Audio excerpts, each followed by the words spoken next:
कार्यक्रम के सह प्रायोजक हैं। देश की सुरक्षा जवानों के हाथ, धान की सुरक्षा नॉमिनी गोल्ड के साथ। अन्नदाता, अन्नदाता, अन्नदाता, नीत तुम्हारा अन्नदाता, पग पग पर है संग तुम्हारे अन्नदाता। लहू किसानों का बन के पसीना सींचता है धरती का सीना। मेहनत का तेरी हक दिलवाने, नई तकनीक नई खोज बताने। पशुधन को गुणवान बनाना, पौध सुरक्षा को सिखलाना, खेती के सब गुर समझाने, भारत का सरताज बनाने। आठों पहर है संग तुम्हारे अन्नदाता, अन्नदाता। नमस्कार, मैं हूं कात्यायनी चतुर्वेदी और आप सभी दर्शकों का अन्नदाता कार्यक्रम में स्वागत करती हूं। हर रोज की तरह कार्यक्रम में हम लेकर आते हैं खेतीबाड़ी से जुड़ी हुई बहुत सारी लाभकारी जानकारियां। तो चलिए सबसे पहले देखते हैं क्या है विशेष आपके लिए आज के कार्यक्रम में। मूंगफली की उन्नतशील किस्में एवं वैज्ञानिक बुवाई विधि।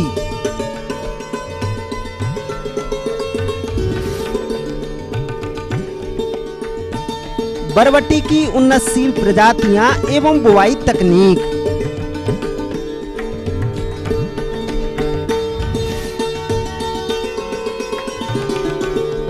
पान वरेजों में इस समय किए जाने वाले समसामयिक कार्य।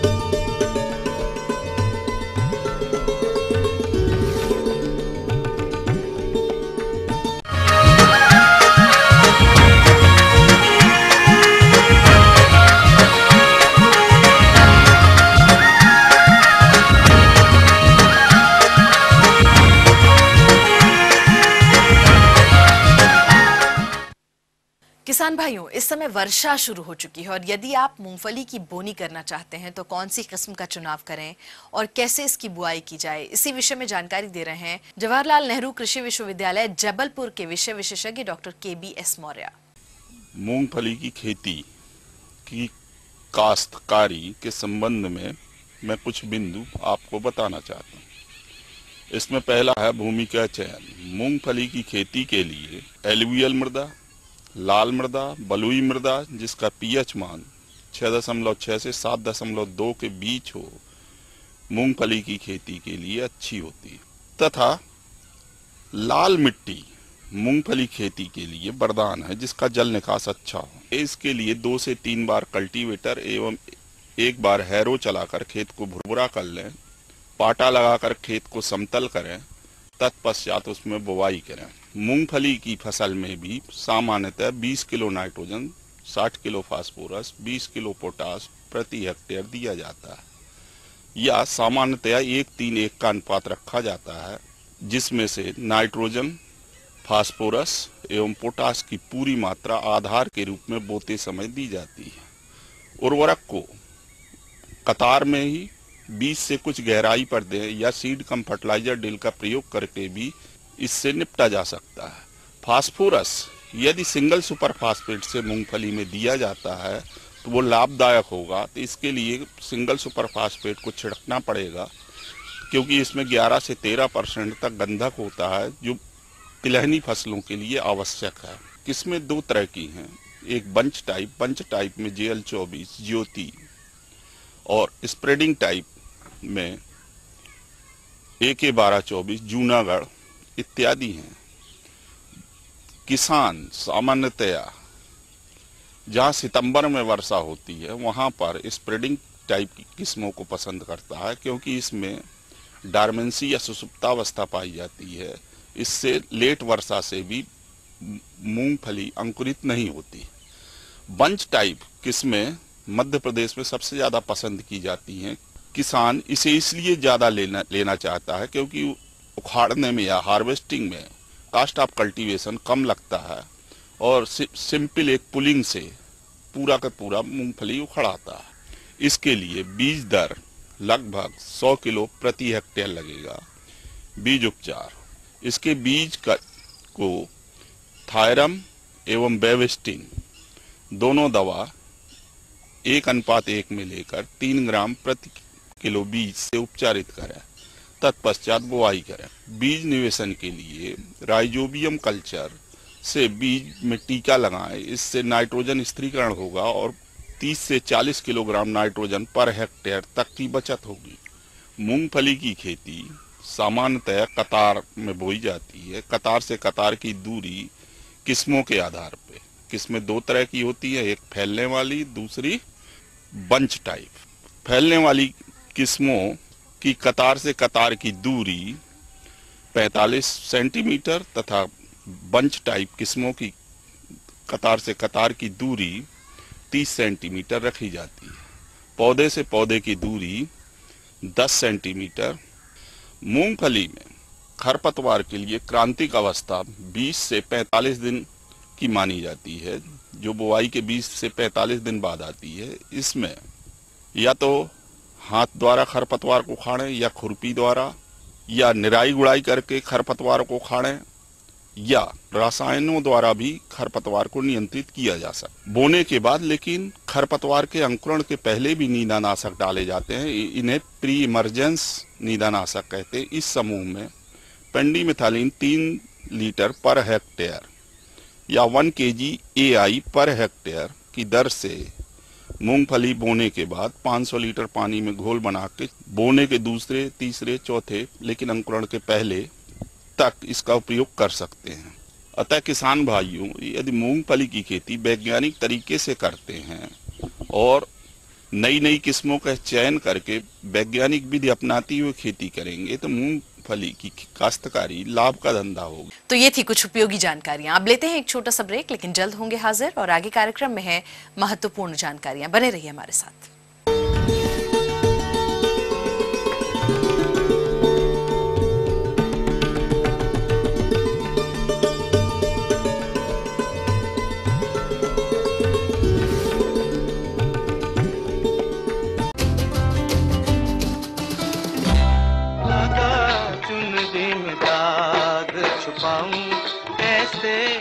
वो रूहानी लफ्ज जो आज भी हैं जहन में।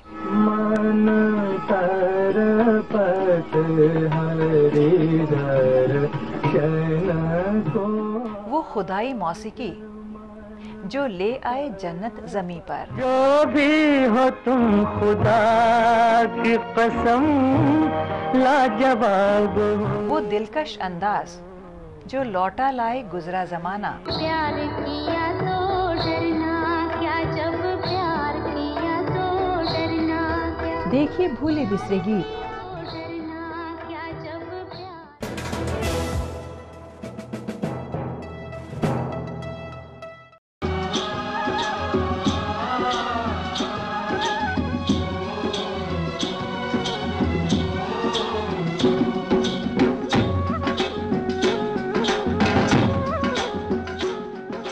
ब्रेक के बाद आप सभी दर्शकों का एक बार फिर से बहुत स्वागत है अन्नदाता कार्यक्रम में। बढ़ते हैं अपनी अगली प्रस्तुति की ओर।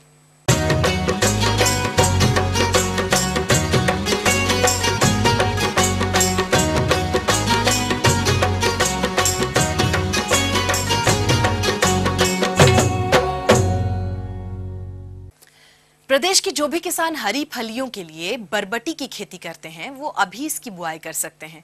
तो बरबटी की उन्नत किस्म कौन सी है और इसकी बुआई तकनीकी और बुआई उपरांत किए जाने वाले प्रबंधन कार्यों पर जानकारी दे रहे हैं बिलासपुर के एक प्रगतिशील किसान मनीष कुमार कश्यप। 3 एकड़ में बरबट्टी लगी है हमारी और ये अभी 20 दिन की फसल है और वैरायटी है सकाता की बबली। इसे पौधे से दूरी है 2 फीट। खेत तैयारी में उनको 2 फीट गहरी जोताई की है। उसके बाद इसमें रोटावेटर चलाए और फिर एक रेजर आता है, इससे रेजरिंग करवा के मांदा बनाए। मांदा, बारिश में मांदा बहुत ज़रूरी है क्योंकि पौधा ऊपर में लगता है तो पानी से नुकसान नहीं होता इसमें। और पौधे से पौधे की दूरी 2 फीट है और मांदे से मांदे की दूरी 4 फीट है। बुआई से पहले गाउचू से ट्रीट करके लगा है। 1 किलो बीज में 5 ml गाउचू लगता है जिसको उसमें डाल के बस लकड़ी से हिला देना, हाथ नहीं लगाना है, लकड़ी से हिला के फिर उसको सुखा देना है 4 घंटे।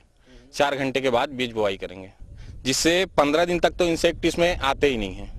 छोटे छोटे खरपतवार उगे तो उसको निंदाई करवा के मांदा भराई करवा दिए। खरपतवार नियंत्रण बहुत जरूरी है इसमें। खाद अभी चल रहा है 1 किलो प्रति एकड़ का ड्रिप से चलता है, 1 किलो यूरिया, 1 किलो पोटास और 200 ग्राम फास्फोरस 2 दिन के गैप में। ये बस अब 10 दिन और चलेगा। उसके बाद जैसे ही फूल आना शुरू होगा फिर खाद का डोज बढ़ जाएगा, 4 किलो हो जाएगा वो। पानी की तो अभी जरूरत है ही नहीं, आधे घंटे पानी दे रहे हैं खाद के साथ बस। बाकी बारिश हो ही रही है लगातार, 1-2 दिन में बारिश हो रही, तो पानी अभी कम ही दे रहे हैं। पानी इसमें रुकने नहीं देना है किसी भी तरीके से।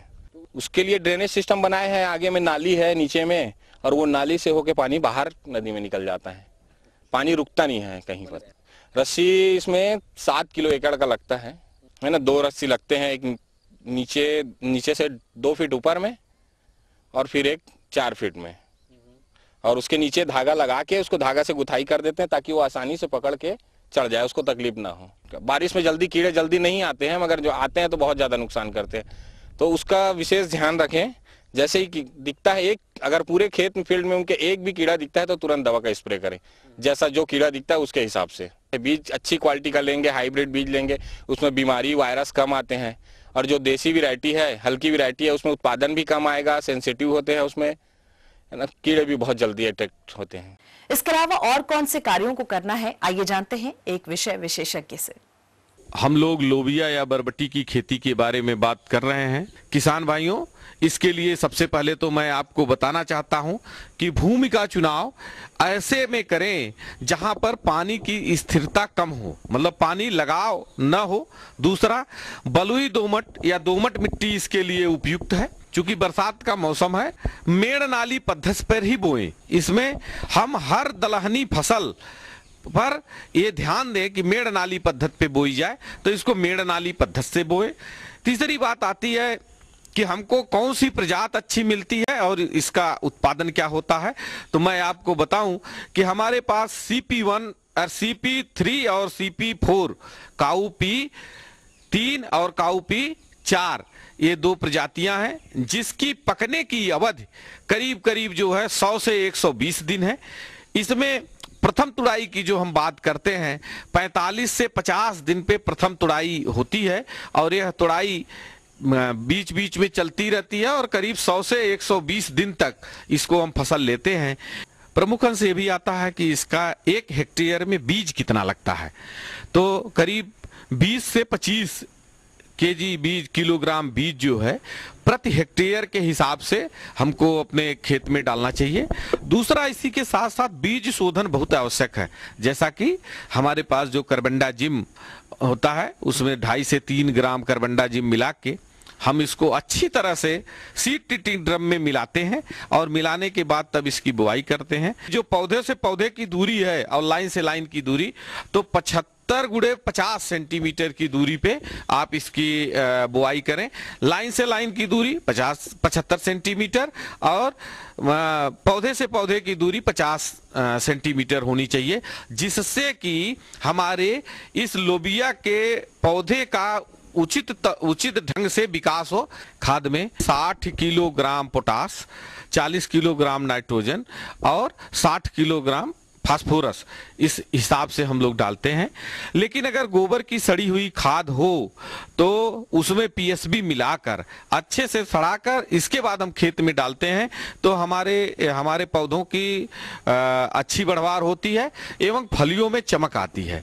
तो करीब करीब 25 से 30 या कभी कभी 40 कुंटल तक पर हेक्टेयर जो है इसका उत्पादन होता है।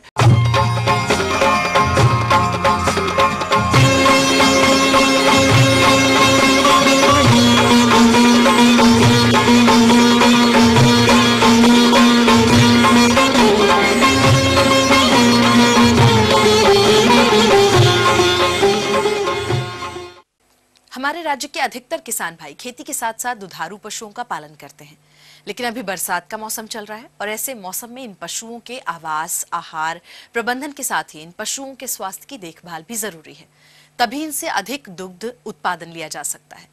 तो आज इन्हीं सब बिंदुओं पर जानकारी दे रहे हैं कृषि विज्ञान केंद्र कालूखेड़ा रतलाम के पशु वैज्ञानिक डॉक्टर M.K. श्रीवास्तव। सबसे पहले तो किसान भाइयों को मैं कहना चाहूँगा, जो भी पशुपालक हैं, इस समय बारिश का सीज़न आ रहा है, तो पूरी तैयारी करके अपना जो जानवरों का शेड है उसको, उसके आसपास जितनी भी जगह जहाँ पे पानी इकट्ठा हो सकता है उसको लेवलिंग कर दें। और ये देखा गया है कि अगर जो शेड है वो ज़मीन से अगर 1-1.5 फीट ऊंचा अगर उसका प्लिंथ एरिया हो तो बीमारियाँ बहुत कम लगती हैं, क्योंकि ज़मीन लेवल से ऊंचा रहेगा तो गीला नहीं रहेगा, है ना, उसमें नमी नहीं रहेगी और साफ सफाई अच्छी हो जाती है, नीट एंड क्लीन। दूसरी बात ये है कि ऊपर पर्याप्त वेंटिलेशन होना चाहिए चारों तरफ से। ऊपर की जो खास में जो छत मिलती है ऊपर वेंटिलेशन, क्योंकि 8-10 जानवर बनते हैं आपके, तो उनकी जो गैसेस निकलती हैं सब, तो एक अच्छा मतलब होना चाहिए, उसमें बहुत ज़रूरी है वो होना। तीसरी बात ये है कि बारिश आ रही है तो अपन जो शेड के आसपास है उसमें आप जो पॉलीथीन की शीट आती है वो ढकने की व्यवस्था करें। जैसे तेज पानी आए तो पॉलीथीन की शीट से ढक दिया जाए, जैसे सीधा पानी अंदर नहीं आए। और जहाँ जहाँ ऊपर छेद है, छत में कहीं कटा फटा है, छत टूटी है, तो छत को भी ठीक कर लें जिससे कि शेड के अंदर जानवरों के पानी नहीं आए। तो नमी नहीं होगी, पानी नहीं आएगा, साफ सफाई रहेगी तो बीमारियां नहीं होंगी। दूसरा, एक तो क्राउडेड, ज़्यादा जानवर भी इकट्ठा करके शेड में नहीं रखें। ये देखा गया है कि ज़्यादा जानवर रखने से आपस में जुड़ के झुंड में ज़्यादा रखोगे तो आपस में जो ह्यूमिडिटी और टेम्परेचर, ये बहुत बड़ी बीमारी के कारण बन जाते हैं। शेड की साफ सफाई बहुत ज़रूरी है। तो इस समय अगर पुताई कर लें आप चूने की अच्छी तरह पूरे शेड में, उनके जो खाने का मेंजर से लेकर जहाँ बैठने की व्यवस्था अगर पुताई अच्छी कर देते हैं, और जब पानी पीने के जो इनके ट्रफ है, जो पानी जहाँ पीते हैं उसकी भी अच्छी पुताई उताई साफ सफाई करके उसको रख लें तो उनमें बीमारियां की संभावना बहुत कम हो जाएंगी। इस समय जो पानी आता है, बारिश आती है तो भीगने से कई बीमारियां हो जाती है, खास तौर से छोटे बच्चों को ज़्यादा होती हैं। छोटे बच्चे अगर भीग जाएंगे तो उनको निमोनिया हो सकता है। दूसरा, जब बच्चा जन्मता है तो उसके जो नाल होती है उसकी, जब बच्चे से उसकी माँ से कटता है तो वो वाला एरिया भी इन्फेक्शन हो जाता है उसमें, तो उसकी भी ट्रीटमेंट बहुत ज़रूरी है। अच्छी तरह करके ट्रीटमेंट, कोई गंदगी जगह फैलेगा तो उससे इन्फेक्शन बढ़ेगा, तो बच्चों को एक नेवल इल बोलते हैं वो बीमारी हो जाती है अगर उसको ट्रीटमेंट नहीं करें। तो उसको साफ सफाई रख के और अच्छे नए ब्लेड से काट के 3-4 दिन लगाने से उससे बचा जा सकता है। जब बच्चा पैदा होता है तो उस समय उसके पेट में कीड़े भी बहुत पड़ जाते हैं, तो कीड़े की भी दवाई उसको बहुत ज़रूरी पिलाने की इस समय, गंदगी और साफ सफाई नहीं है तो। इसी तरह जो बड़े जानवर हैं उनके अंदर आपने साफ सफाई नहीं, गंदगी रहेगी तो सबसे पहली चीज़ आएगी तो जहरबाद, मेस्टाइटिस भी उनको बिल्कुल होने की संभावना रहती है, मेस्टाइटिस हो जाएगी। और मेस्टाइटिस अगर एक बार हुई तो उसको पूरा थन खराब हो जाता है, तो इसलिए साफ सफाई थन की, जानवर की, शेड की बहुत ज़रूरी है। क्लीन मिल्किंग बोलते हैं जिसको, तो उससे क्या होगा, मेस्टाइटिस से आप बच सकते हैं। दूसरी चीज़ है कि इस समय जो खिलाते हैं आप खाना पीना, जो पशु का आहार आता है तो वो भी मिट्टी से गंदा पानी में घुला हुआ अगर खिलाएंगे तो उससे क्या, एक तो पहली चीज़ इनको आफरा होने की संभावना हो जाएगी, पेट फूलना, तो पेट फूलता है उसमें एकदम तेजी से बढ़ता है। अगर ब्लोट हो जाता है तो आप 1 पार्ट केरोसिन और 3 भाग पानी मिला के वो भी पिला सकते हैं, और फिर भी अगर नहीं रुक रहा है तो डॉक्टर के संपर्क करके उसके आफरा का देख सकते हैं। जानवर बाहर जाते हैं तो गंदा पानी पिएंगे मट्टी वाला और वो सब, तो उससे क्या इनको डायरिया, बहुत सारे बैक्टीरियल डायरिया हो जाते हैं, जबकि इनको क्या बोलते हैं, पोंखने लगते हैं जो बोलते हैं अपन लोग, उसमें जहर गंदी बांस आएगी और सब वो, तो इसलिए उसका भी बहुत जरूरी है कि साफ पानी अच्छे जानवर को पिलाएं, नहीं तो वो होगा तो उसमें डॉक्टर को बुला के आपको उसमें इंजेक्शन लगवाने पड़ेंगे और ट्राइमेथोपेनिम सल्फा टेबलेट आती है ये देना पड़ेंगे, जिससे कि उसको डायरिया कंट्रोल बहुत जरूरी है। जानवरों को झुंड में रखने से 2-3 बीमारियां बहुत जम के होती हैं इनको। पहली होती है HS, हेमोरेजिक सेप्टिसीमिया, भैंसों में ज़्यादा दिखी जाती हैं और गाय में भी हो जाएगी। तो रोकथाम के लिए एक तो वही कि अच्छा वेंटिलेटेड, अच्छा वातावरण वाले कमरे में बंद नहीं करें, खुला होना चाहिए, अच्छा हवादार कमरा होना चाहिए। दूसरा एक BQ, एक टंगिया रोग, ये पिछले साल यहाँ देखा भी गया था हमारे जिले में कई जगह रतलाम में, वो भी इस समय होता है। उसमें भी एक टंगिया में पूरा पाँव उसका सूजन हो जाता है और क्रिप्टिंग हो जाती है और जानवर मर जाता है। और ऐसे जानवरों को एकदम ऐसे खाली फेंकना नहीं पड़ता है, इनको जो जमीन में गड्ढा 4-6 फीट गड्ढा खोद के जानवरों को गाड़ना चाहिए, नहीं तो उससे क्या होगा कि उसके बैक्टीरिया निकल के बारे में फैल सकती है। दोनों का टीका इस समय लग जाना चाहिए था आपके यहाँ, और कम से कम पूरे जानवरों को लगाएं, ये बहुत जरूरी है 2 टीके। तो इनको कुछ घाव हो जाए, चोट लग जाए, तो चोट लग जाएगी तो वहाँ क्या रहेगा कि गंदगी के कारण वो मक्खी बैठेगी, मक्खी बैठने से वहाँ घाव हो जाएंगे, तो घाव में मक्खी अपने अंडे दे देगी तो फिर उसके अंदर कीड़े पड़ जाएंगे, मैगट्स बोलते हैं। तो इसलिए उसका भी ध्यान रखें विशेष कि जहाँ हो तो उसको घावों का ध्यान कर रखें। आगे और भी कुछ रोचक जानकारियां आपके लिए हैं, पर यहाँ रुकेंगे एक छोटे से कमर्शियल ब्रेक के लिए, और ब्रेक के बाद जल्द होंगे हाजिर।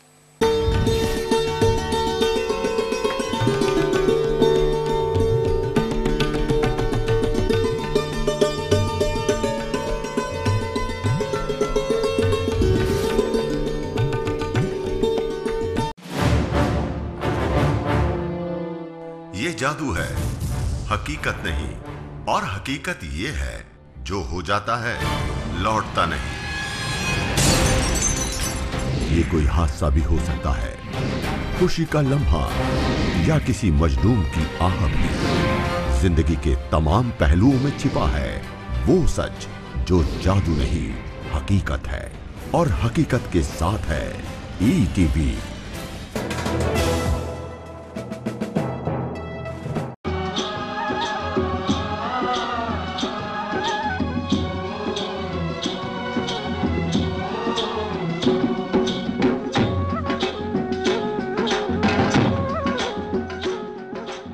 ब्रेक के बाद आप सभी दर्शकों का एक बार फिर से बहुत स्वागत है और चलिए अब रुख करते हैं अगली कड़ी की ओर।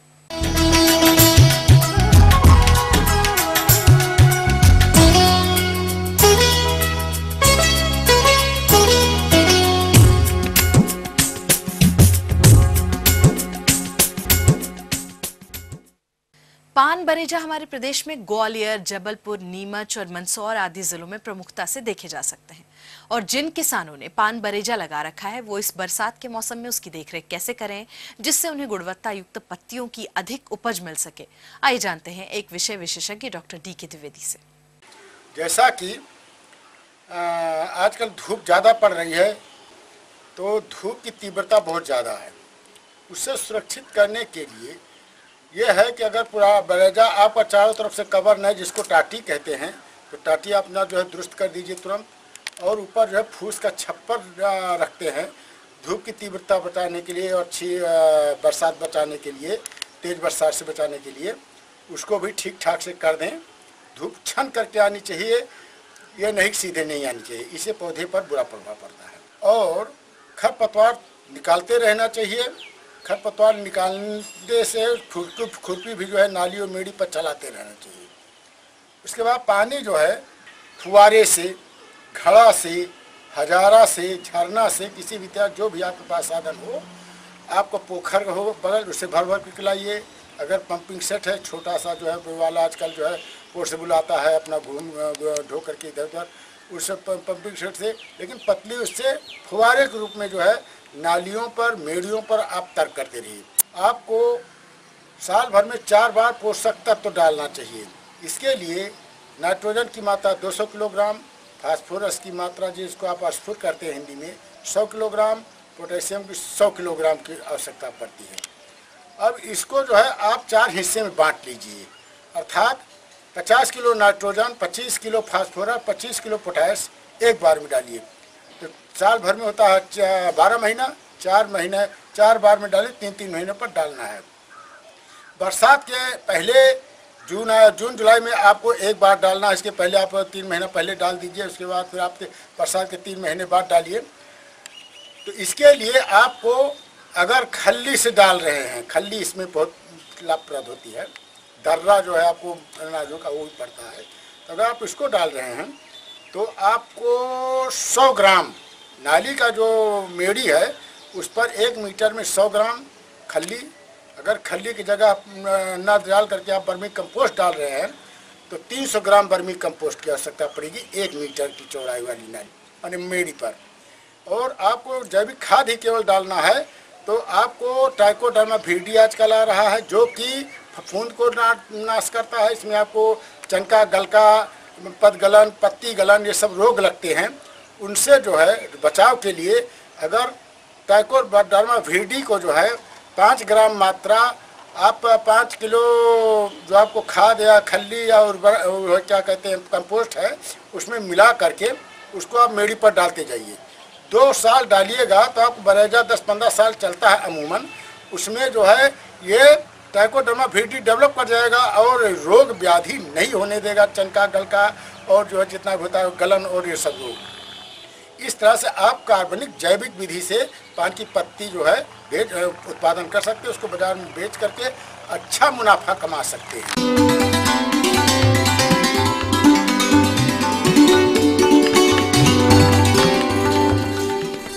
अन्नदाता हेल्पलाइन निशुल्क फोन संपर्क सेवा के माध्यम से आपके द्वारा पूछे गए प्रश्नों में से 1 या 2 महत्वपूर्ण प्रश्नों को हम अपने कार्यक्रम में शामिल करते हैं और इसी तहत आज के चयनित प्रश्न का जवाब इस प्रकार है। अन्नदाता निशुल्क फोन संपर्क सेवा के माध्यम से पूछे गए प्रश्नों में से आज हमने जिस प्रश्न को कार्यक्रम में शामिल किया है उसे पूछा है ग्राम प्रतापपुर जिला कटनी के कृषक सुरेंद्र यादव ने।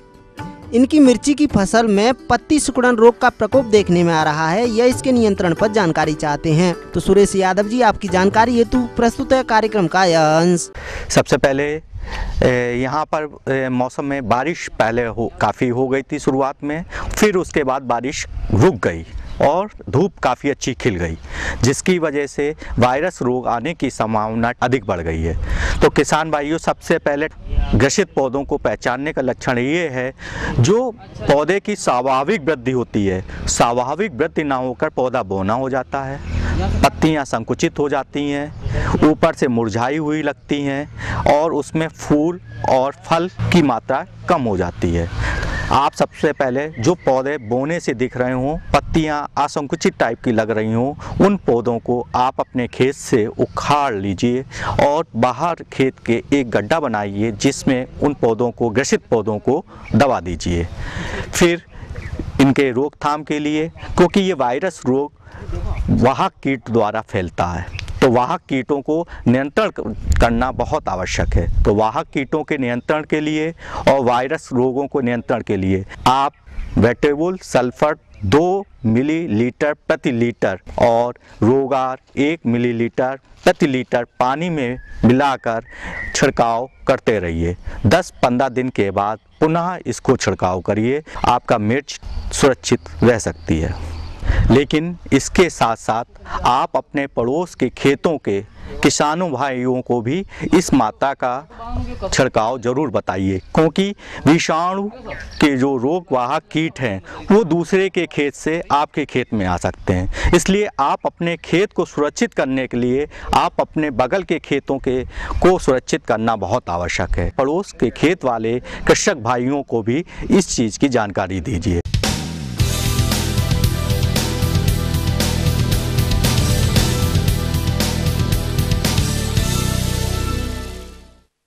राज्य की विभिन्न मंडियों में कृषि उत्पादों के चढ़ते उतरते बाजार भाव की संक्षिप्त जानकारी इस प्रकार से है।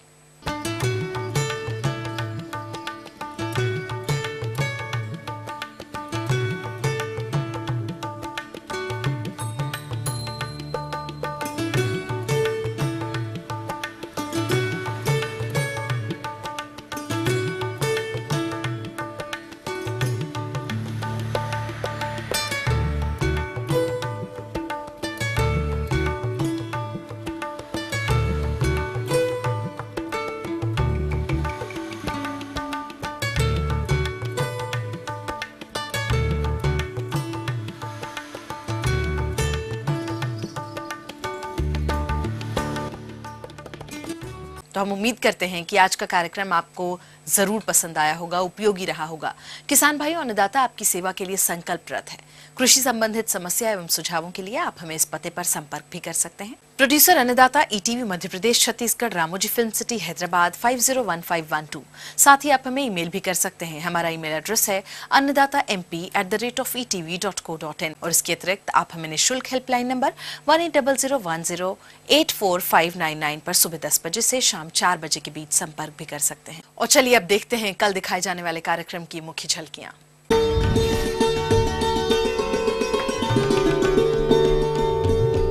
वर्षा जल संरक्षण पर संपूर्ण जानकारी।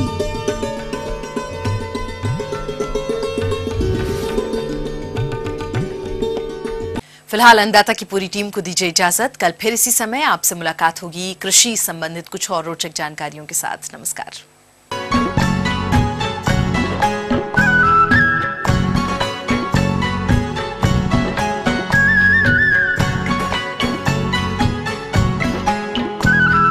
इस कार्यक्रम के सह प्रायोजक थे देश की सुरक्षा जवानों के हाथ, धान की सुरक्षा नॉमिनी गोल्ड के साथ।